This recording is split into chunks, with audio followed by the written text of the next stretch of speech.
All right, my name is Scott Porter. I live in Nashville, entrepreneur, country artist, flip furniture, and work in the short-term rental space. And so you kind of want me to just give you a rundown of what I'm seeing on the grounds Sure, here? let's do it. Okay. Yeah, go for it.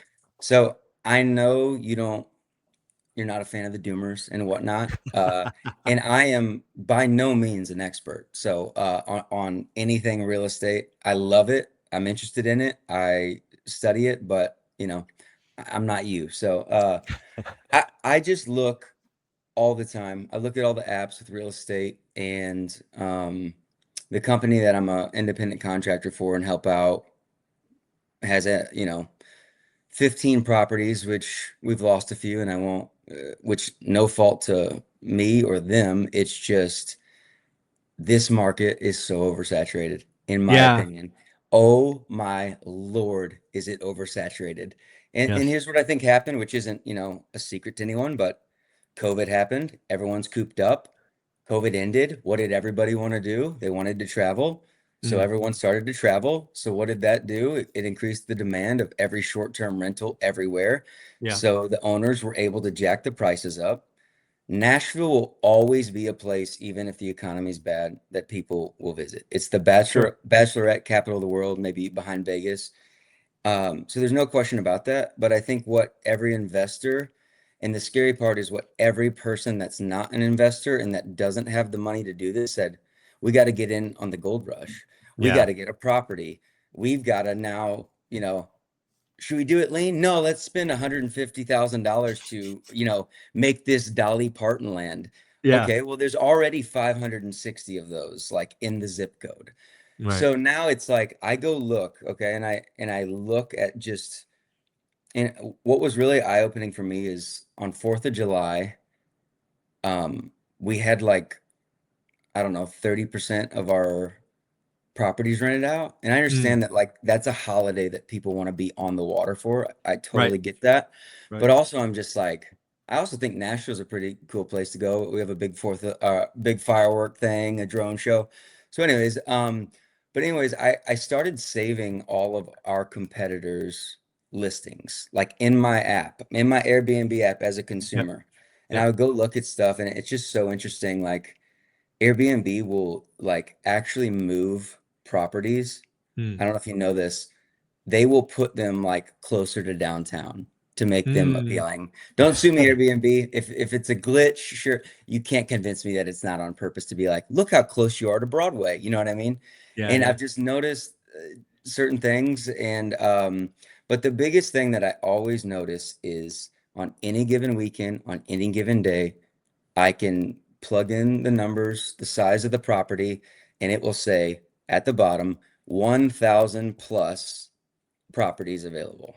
I Yeah. mean, come It's on. it's really funny to me, because sometimes when you're in this game long enough, you see it coming, Yeah. and others don't. And I've told the story a lot, but I remember going to an event, being at the keynote speaker and talking about the boring one rental at a time. And the Yeah. speaker before me was short-term rentals. And, they were calling me a boomer, which they meant as an insult. They didn't mean that as a compliment. They meant that as an Mhm. insult. And, Right. for a minute it worked, right? Again, COVID was a unique environment, Airbnb, VRBO, all those short-term rentals was Yeah. in. Then you get the grifters, right? They start talking about arbitrage, and they start talking about lie on your mortgage, say it's an owner occ, but Right. really it's not. And just all the fraud comes out. Yeah. And then bingo bango, supply goes to the moon. And oh, by the way, COVID ends. And instead of going to Nashville, you're going to Europe, Yeah. right? So, Exactly. it's supply and demand is undefeated. And as I've said, and I have receipts. I said there's going to be a lot of losers in the short-term rental space. But let me just say this, because I get accused of being anti short-term rental. I'm not. I Yeah. think it's a very viable business model. I think there are cities and towns that have always been short-term rental based, even before Airbnb and VRBO.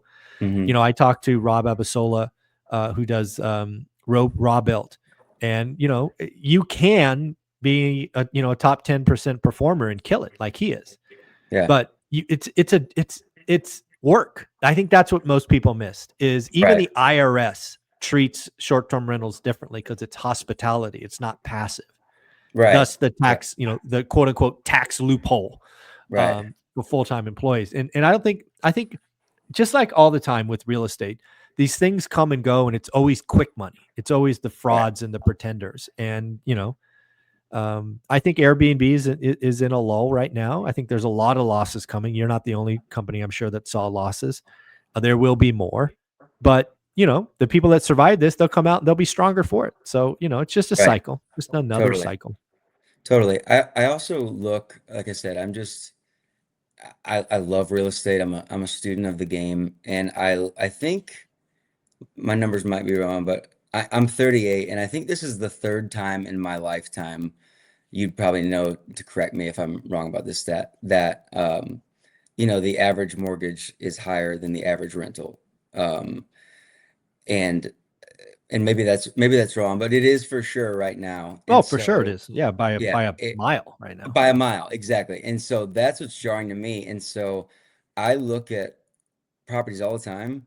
I can't find anything that on paper cash flows, even with 20% down. And so my deal is I, I understand in anything you can't time the market, but Hmm. what I have done is decided to just live below my means, like I Hmm. always have. I'm a frugal guy, stockpile as much money as I can make, and wait for a buying opportunity. I had coffee with my buddy, who's a real estate agent the other day, hustler, smart guy, and he said, "Scott, I'm worried that if a crash happens, you'll be like, you know, but it's going to go down another 15%. I will absolutely not be that person. Here's how I make decisions. I run the simulation of, okay, what if this happens? Could I live with it? Could I live with Mm, myself? And I do yeah. both sides of that. So right now, here's how I feel. And like I said, I'm not an expert. My instincts in general have always been good, and I'm listening to them. But it just feels like ever since COVID, just everything feels to me artificially inflated, Yeah. Hmm. and that something has to give. Obviously, none of us can predict that, but when I run that simulation of buying a property or properties, I think to myself, if I bought right now and had a $3,800 mortgage for a 3 bed, two Yeah. bath, 1,500 square foot, and the correction or the Yep. whatever, like I said, I don't want to come on here and be a doomer because I'm not, and I know you Yeah. hate that, but I'm just realistic. what Yeah. Well, what let's that be clear. There's a difference between a doomer and a bear, right? I want to Yeah, be very clear, right? yeah, Doomers are evil people who are trying to steal hope by producing daily fear for 5 years in a row. They're doomers. totally, totally. Being conscious to the environment that rent is lower than mortgage, to understand that housing went up 40% in 2.5 years or whatever Yeah, it is. Having a conscience and understanding what's going on doesn't make you a doomer. right. It could make you a bear. But I would challenge you with one idea, Okay, right? please. So I would take 10 houses that you're looking at that don't work today, Okay, and I want you to do the mental exercise of saying what number would work, right? And okay, I'm just going to make up numbers. Let's say there's a house listed at 430 grand. I have no idea what Nashville costs. yeah. And let's just say for a minute, you could make the numbers work at 350. And again, I'm making all these numbers That's up. pretty darn close, by the way, like as far Yeah. as I've done this before. Yeah. okay. Uh, um, so I would do that. Okay, And then I would be writing what I call disrespectful offers at 345, totally. because the magic of real estate is not waiting. The magic of real estate is knowing your numbers, being willing to execute because you are certain in your numbers, and then to follow up and try again. Yeah, You make your money when you buy. yeah, And if your numbers say it's a deal at 350, not 430, then write it at 345 or right, 342 or whatever. Give right. yourself a little room to come up once. And Hmm. then, oh, by the way, feel good about it. You've done Yeah, the work. You know the discipline. That's the number it works. If the seller says no, who cares? Move on. right, exactly. Follow up in 2 weeks. Yeah. What's I'm sure, do you use like the same realtor, or do you have different people that you use, or how? I go to the person who brings it to me. Yeah. Okay. Gotcha. I don't do Yeah. listing contracts or whatever, but yeah. How would you recommend to me or anybody else to navigate like, you know, I have been so loyal uh to my realtor and I told her like haven't bought anything and like but when I do, it will be you and um I can't imagine realtors are crazy about what you just said. Doesn't matter. Would I you? mean, Yeah. again, I've had these discussions. I'll tell you this Hmm. story. There's a young real estate agent. His name was Scott, Okay. and he wanted to get some of my work because I'm a known buyer in my market. And I said, okay, I'll give you a shot, but realize what you're saying because I'm going to write a lot of offers, Yeah. and they're going to be, like I just said, significantly below asking. Yeah. And he's like, okay, yeah, got it. And so basically, what happened is we wrote 100 offers before we got one, 100. Yeah. So I asked him one time, I interviewed him, and I said, why did you do that? He goes, Michael, after like the fourth or fifth offer, I realized that your offers were all the same. So I just created a template, and all I There had you to go. do was change the address, the APN number, and the price. Everything else was Yeah. the same. He's like, it Right. took me 60 seconds. And I'm Right. like, genius. Right. So, That's the awesome. agents just have to have the agent has to be willing to work. And again, what I Yeah. would tell your agent, I don't know who it is. We'll call her Susan. I Yeah. go, Susan, I thank you for everything. I'm going to change it up a little bit. I've been doing this work for so long. I know my numbers really well, and I want to write a lot of offers. But Yeah. realize we're going to get a lot of no's. So, are Right. you comfortable writing 10 offers a week or whatever it is? Right. And if the answer is no, just tell me now, and I'll go Yeah. somewhere else. Right. But if you're Yeah. willing to create a template, let's roll. And oh, by Right. the way, here's my first 10 properties I want to write offers on. Right.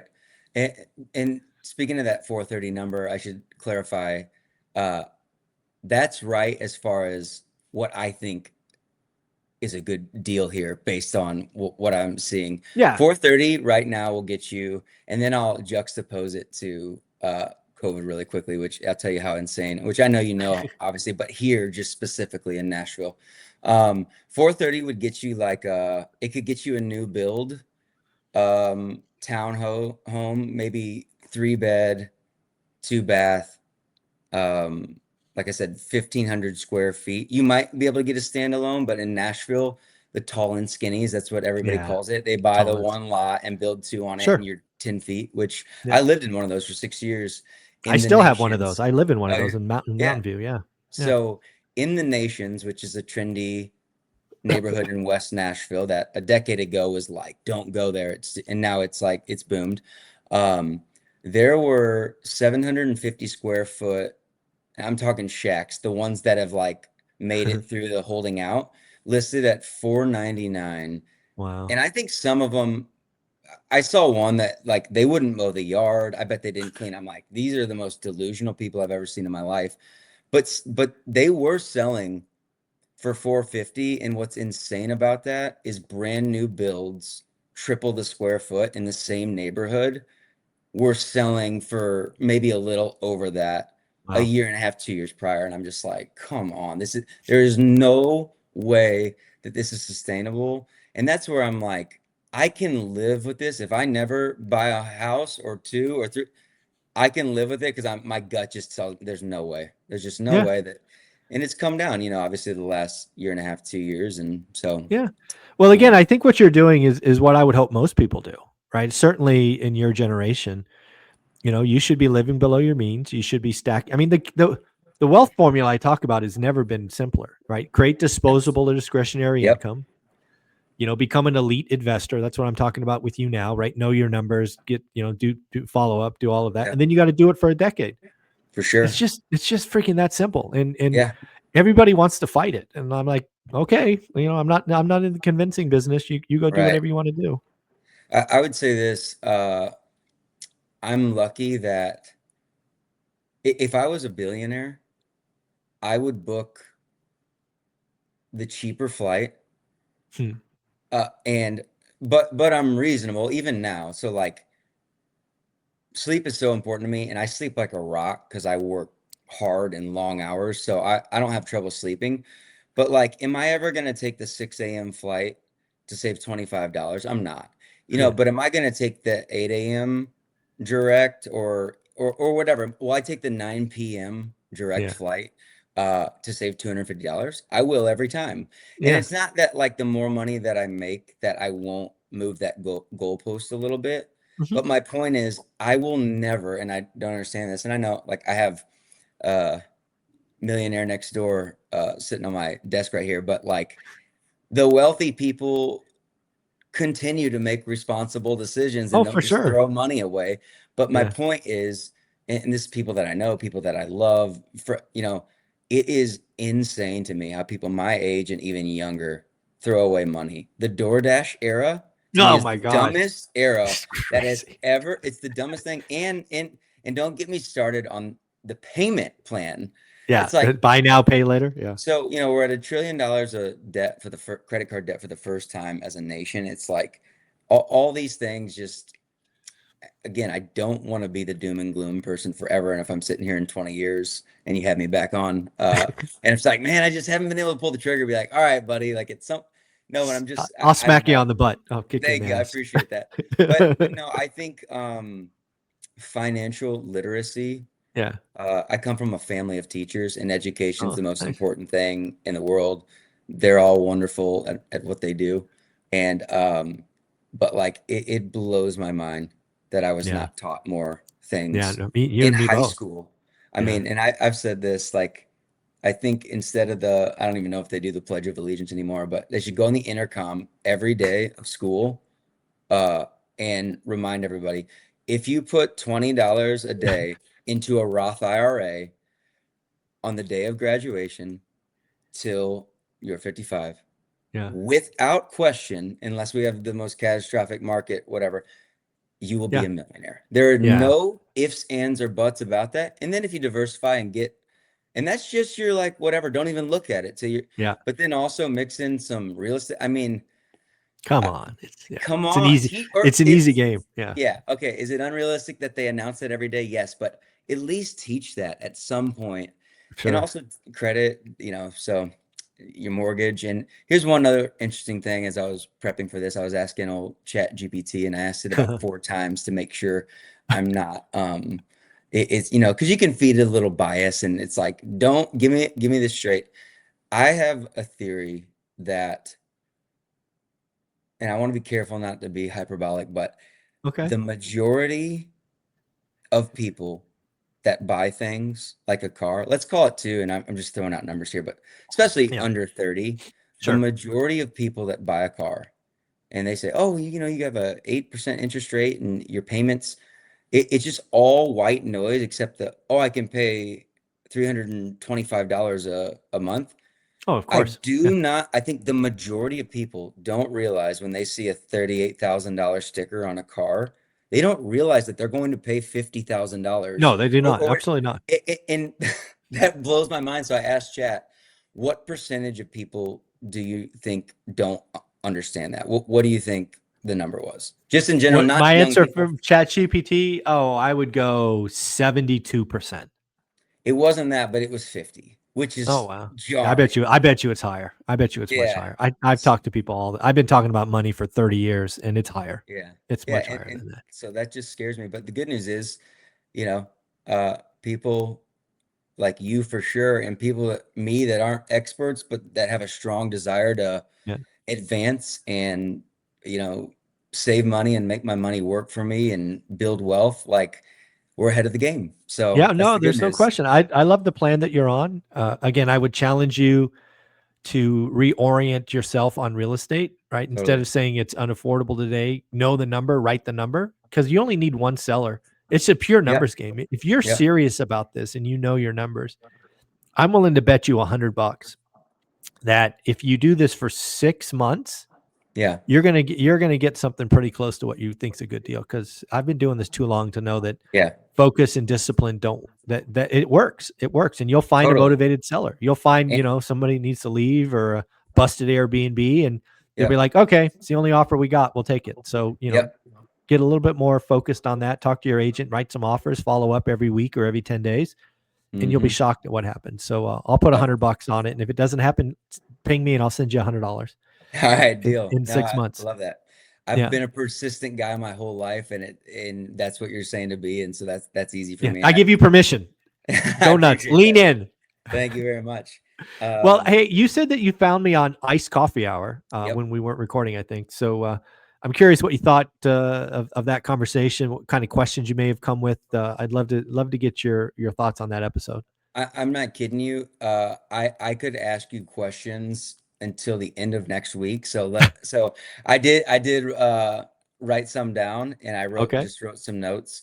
But I'll say this, and I'm almost embarrassed to admit this, but the thing that I took away that like hit me like a ton of bricks because I had the wrong mindset, Uh, um, is in the back of my mind. And I think the best quote for investing, you can tell me if you agree with this, stock market, uh, real estate. It's so simple. And they should teach this in school too. When in doubt, zoom out. yes. Do I think that real estate will be higher in 30 years in Nashville, Tennessee, and everywhere else here? Of course I do. Yes, Do you I think do. do I think the stock market will be higher in 30 years? Of course I do. Right. That doesn't mean that you shouldn't, in my opinion, really lock in, but you basically said, correct me if I'm wrong, Mm, people that buy for appreciation are fools. correct. And that hit me like a freight train. Not that I wouldn't, because that's what I always said in the back of my mind. Well, like, all right, well, even if and let's just say as your primary home, it's like, even though I Hmm. know it's obviously Hmm. as it appreciates, it's just kind of going along with inflation. But that really stuck out to me. So I want to say thank you for that. And Yeah, I think again the whole idea about back to getting wealthy for your generation, you're doing all the right things, but you got to realize one of the things you can't do is bust out. yeah, You can't bust out. And if you're betting on appreciation, it may not happen, but there is a chance you will bust out. I've seen people do it. yeah, And that's not a strategy I will ever get behind, right? I right. want cash flow day one. I want you to know what a good deal is. And real estate's hard enough. Why Yeah, why why make it more risky and buy an right. asset that's going to eat you alive or potentially eat you alive? So yeah, I Totally. am I am anti betting on appreciation. It happens, don't get me wrong. 90% of my Yeah, wealth is because of appreciation, but I never bet on it. right. Yeah, for sure. And I think that that's a good it's a good safety net. You know what I mean? Like, Mhm. so yeah, let's go ahead and assume that it'll appreciate, but my sister is buying a new house. She actually just did, and I'm really excited for her. And my family's all from St. Louis. She's on a huge lot. It's a smaller, her original home, and not putting her business out there, but she has like a $1,100 mortgage, and I'm like, I will handle every headache that you have. Please, please, please don't sell that Yeah. home. Just Yeah. keep that. Like, I Yeah. mean, Of course. because like there, I can't even imagine what an $1,100 mortgage in Nashville today would look like. I mean, you couldn't find anything. That's Yeah. so she's taken my advice on that, and I kept telling her, I was like, but understand there will be problems. Yes. Something will go wrong. You up? Yeah. She's like, I Stuff will know, I break. know, I know. So like, but again, when in doubt, zoom out. So Yeah. but yeah, back to the iced coffee hour. Also, what I think is really interesting about Graham and why I gravitated towards his podcast Sure. is, he's a former real estate agent Mhm. who is basically telling, and maybe you disagree with him on this, Mm. but he's like, or maybe you don't, but he's basically saying, look, these numbers don't make sense to buy right now. Like, Yeah. he's like, and almost nobody's this disciplined. I like to think that I am, but take that extra money, subtract the money that you're paying for the rent from the mortgage you would be paying, and put that Yeah. money away for when the time's right, or invest that money. And I'm doing both. And but I just think it's interesting, just because obviously there's not a lot of real estate agents running around being like, what you shouldn't do is buy right now. Yeah, no, There's some, but yeah, I think so first off, I know Graham. I consider him a friend. yeah, He's exactly what he appears in person, also on I camera, bet. I which bet. is not what I can say about a lot of people. A lot of people have this online personality, but Graham's the Interesting. same Yeah. person. He's just wired that way. He's a great guy. I love him. But yeah, I appreciate Graham, and he's a straight shooter, and I think he's Yep. right. It's not that I disagree, but it's kind of back to the action item I gave you. Is sometimes when Graham talks like that, I think people hear do nothing, Right. Totally. and that drives me batshit crazy, Yeah. I get it. just batshit crazy. Yep. What I want you to do is what I told you to do. Okay, great. It sucks today, but who cares? It sucks for everybody. Right. Your For sure. job is to figure out your numbers and write Mhm. your offers. Right. So, I'm trying to get with Graham next week to do an interview, and I'll get to that with him hopefully. But yeah, Sweet. I will never give you permission to do nothing. And again, let's be clear. I'm not telling anybody to buy. Right. You should not buy negative cash flow. You should not bet on appreciation. You should not gamble, right? Don't buy, Yeah. don't buy, don't buy. I'm not giving you permission not to do the work. Yeah. That's what you have to do because you never know. You Right. never know when that deal of the decade will come across your plate. And if you're not Yeah. looking for it, you'll miss it. Right. Let me ask you this. Uh, what what percentage, you don't even have to give me a percentage, just your overall thoughts on in the United States. Mm, I would bet, most people are not listening to your mortgage or your rent should be one third of your take home pay or whatever. mm. What Uh-huh. percentage of people do you think are over leveraged on their living situation in the United Oh my States? God. It's got to be 60%, Yeah. certainly 50%, 50 to Yeah. 60%. I It, think anything over one third is, even some people talk 40%. Oh my God, 40%? Really? I mean, have you ever had mhm, kids? Like if you're right. single, 40% Yeah. is fine. But Yeah. once you add kids to the mix, man, that gets dicey really fast. So you're saying you think 60% of the country is over leveraged? Yeah. Well, Okay. again, let's be very clear what I mean by Yeah. that. So I think, I think the average person spends a lot of stupid money on a lot of stupid things. Agreed. Agreed. Yep. And do you think that that has gotten a lot worse in the last Oh, 20 social years? media. Absolutely. Yep, I agree. I'm a Gen X kid, so we grew up outside. And what does that mean? That means I talked to like 5 kids for a decade. Now with social media, you're networking and you're seeing oh, by the way, you're seeing 5,000 highlight reels. You never see the Totally. negative crap. Absolutely. Yep. And yeah, that's just warping people's brains. Yep. Yeah. Every So time I yeah. see someone that I follow, not maybe not every time, but you see like someone like jumping in front of their new car. I'm like, you can't afford that. I Yeah. don't know. I can't see your finances, but you can't Yeah. afford that. That was a poor decision. That's a bad move. Bad move. Yep. Yeah. But Yeah. hopefully with people like you and Graham and other people that are out here spreading the word about finance, that it'll stamp out some ignorance in the world. Yeah, Uh, again, all we can do is keep trying. I think people find their tribe. Graham's obviously leading the charge. He's got 5 million on his main channel and like 1.4 on Iced Coffee Hour. He's the top of the food chain. So kudos to him and Jack for yeah, for doing good work. But I just want people to know it's possible and it's worth it. And it all starts with belief. That's the big totally. thing. That's why I call doomers evil, is because they're trying to steal hope. And if you have no hope, you have no chance. Right. For And sure. that's why I call them evil, because their goal is to make you do nothing Right. and to click on their next fear-based doom porn. Yeah. Um, so yeah, that's that. I will never tolerate that. I will never accept. You're not a good person if you produce fear and you kill hope. Because if you don't have hope, you have nothing. And Right. yeah, that's what I think. Yeah. All right. Well, I love that. I'm tr like I said, I don't. How much time you got? I don't want to. Let's do 2 more questions. Let's see where we go Okay. with 2 more. I'm trying to think the ones that I'd want to get to the most. So as far as the investing, I hear you loud and clear. What would be your advice for primary home buyers? Is it the exact same? Should you say, you know what?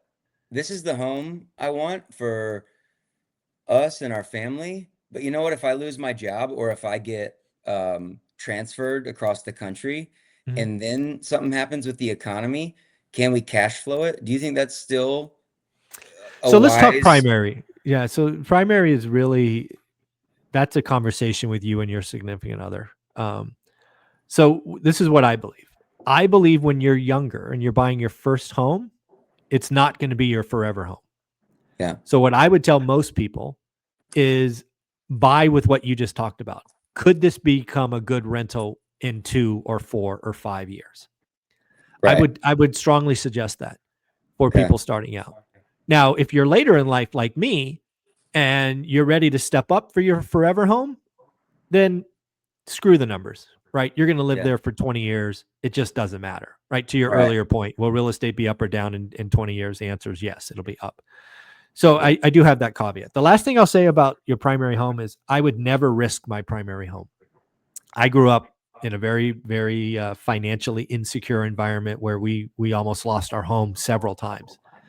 And there's nothing more traumatic than seeing your mom cry and packing up your toys because you're going to move to another state because you can't afford the mortgage. Right. So I would never over leverage. I would never put my family at risk like that. I would get a second or third job, which I've had in my career to make sure that that doesn't happen. So Yeah. I'm not leverage at all cost. But I do think if you're coming into your first home, buy a rental, right? Buy it, live there for a while, but know it's going to be a rental. Back to your sister's example. Right. Yep. I think if you do that 4 times, you've got 4 rentals. Right. It's just simple like that. Yeah. And again, you get in with 3.5% down or 5% down. It's just the easiest way to build a portfolio. Buy one, live there 2 to 5 years, and then Yep. buy another one, and then buy another one. Yep. That's what I would do. All right. My last question, and this is a great one to end on because I've All been right. so passionate about this and All right. for my whole life. For a while, decade plus ago, I thought I was gonna like, and that's before I really dove into like wealth building and stuff. But I was like, oh my God, I'm gonna get a tiny home. Like, look at these are beautiful. And then I was like, oh, okay, but they don't appreciate. So I'm out on that. You mentioned this on the iced coffee hour and it jogged my memory when I listened to it again yesterday. I think I know the answer to this, but I want to hear your take on it. Uh-huh. Why is there not some developer, and Nashville would be the perfect place to do this, going to like they build these incredible neighborhoods, uh, doing that on a way smaller scale, and not only smaller homes, like you said, starter homes, but I'm Mhm. so big on this, and I just think that it would crush, but like more minimalist. So Yeah. like floating cabinets above just find any way, make the Yeah. house nice. No question that it should be nice and open and beautiful, but just like dumb it down. Yeah. Why do you think that's not happening anywhere? Because it's not profitable. And that's what I thought. Yeah, it's not profitable for builders. But again, so that's the answer. But then we should ask ourselves, how could we make it profitable?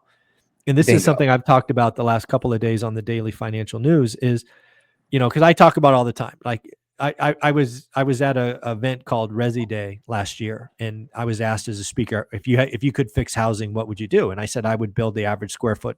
I would want the average new home to be 1,500 square feet or smaller. And at the time of that recording, the average was 2,200. So I was about a third Mm, smaller. So yeah. how do you get there? Well, that means you build a lot of 1,000 square foot homes. So where am I going with this? What I would do if I had a magic wand is I would make it significantly cheaper on permits, on lot fees, on this, on that for any house that's under 1,000 square feet. Mm, That's how you do it. Because yeah. right now they don't pencil. So get a new Right. pencil. Right. Right? Just get a new pencil, right? So if you're going to, Right. so what would happen then is you'd get a lot of people building 999 square foot homes. And then you would have a lot of people building 3,000 square foot homes, which is better than we have today, right? We don't Yeah. have any entry level housing. And then if Right. you really want to get focused, then you could do, the block cabinets and you don't have to do floating and you could do, you know, cheap LVT everywhere. I mean, you could really, really build smaller homes. But Right. the problem is we all want when I talk to people about buying their entry level housing, it's always 3,000 square feet, 4 bedrooms, 3 and a half. I'm like, dude, Right. you're single. Why the hell do you need 4 bedrooms? Or 4 bathrooms. I see that on when I'm scrolling through this. I'm like, Yeah. it's wild to me. And I can't imagine bathrooms are like the cheapest thing to No, not at you all. know, to Yeah, build. there's a lot of So, stuff going on there. but Exactly. man, I would love, and I knew the answer before I asked you, but I was like, maybe I'm missing something. It's all about money, and Yeah. I wish and hope that eventually there's a way for somebody to make it profitable, Yeah. because couldn't you make the argument that maybe more people would buy if there were, because like I said, in my former neighborhood, there are Mm. 750 square foot houses. Now they were built. I own a lot of them. I own a Yeah. lot of. I have I have a 512 square foot home, Wow. a That 1 bedroom, 1 bath, 512 square feet. I'm It trying was to. built in the 1950s, but I have one. So is the living room about the size of the bedroom? Is that the late? Yeah, it's basically 2.5 rooms, right? The kitchen's like a Gotcha. little corner. Yeah. Yeah. Gotcha. Again, it's possible. I'm not telling you to build 512 square feet, but again, we could build 999 square foot homes. Yeah. Well, hey, if you ever need a foot soldier in Nashville to help make that happen, you come to me, because There you go. I would love to see that happen somewhere, but especially here, I think that'd be really cool. So, Awesome, man. Well, Scott, you've been a lot of fun. Oh, by the way, Scott's going to help us with the sound. He's going to send us some new mics I need to buy. So look forward to improvements in the sound here shortly. Scott, where can people find you? you could find me. So, like I said, I'm a country artist, S Porter Music, and then I also build and flip furniture, which I have a channel called Screwed by Scott, and I do both of those. I'm my flipping game is getting strong right now, so I'm really Nice. excited, and it's definitely going to help the old down payment. So, Nice. but like I said, I am a huge fan. I've learned a lot from you, so thank you so much, and I appreciate you having me on. Awesome, buddy. I appreciate you. Take care. All right.